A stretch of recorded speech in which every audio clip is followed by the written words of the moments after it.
Right, guys. Now I'm going to show you how to actually navigate that track that we've downloaded from the base camp.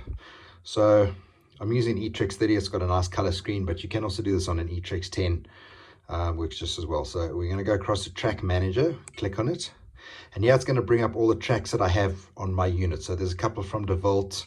There's some new stuff, but here we've got our tracks that we've pulled across from Basecamp. So Medalla's Friday, Medalla's Green, Medalla's Main, and Medalla's Red. So I'm going to start off with Friday. Click on it. Okay. Now it's going to give me quite a few options.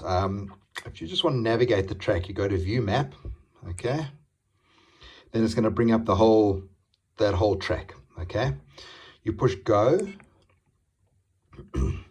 Now it's going to come up with a long line from where we are, because I'm in Joburg, down to Clarence, which is not really going to help us very much. But once we get down there, it's going to show us a big thick purple line. So I'm going to zoom out, and then I'm going to try and find that on the track so I can show you. Okay, so I've zoomed in it took quite a while. I'll just edit that out. But here we can see some of the waypoints that are not actually on that Friday route, but on the left of the screen there you can see the purple line, which is the Friday route. So I'm going to zoom in a little bit more to the start finish so we can see exactly what's happening here. Okay, so there we go. We've got our purple line. We've got a waypoint for the start and a waypoint for the finish. So when you start your route, you'll be following this purple line. Okay, so now down in the bottom left here we've got our zoom scale, which is set at 200 meters. I would normally go to 50, somewhere around there. If you're using two GPSs, I like to do one at 120 and one at 20 so that you can see exactly where you're going.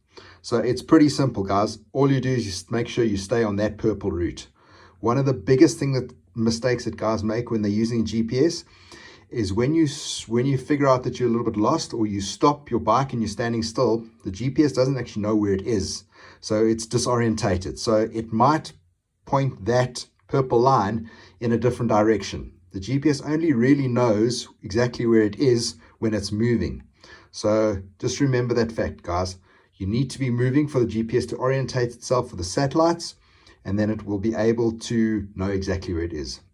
And simple, guys, just follow the purple line. But remember this, when you're in the pits and you set your unit to navigate, which we'll know it's navigating when you see that purple line, if you're riding around the pits and your GPS is on and it's navigating and it goes over or very close to the end point of that track, the navigation will cancel out, because the GPS then thinks, okay, we are now finished navigating. It will switch. The GPS won't switch off, but the navigation will switch off.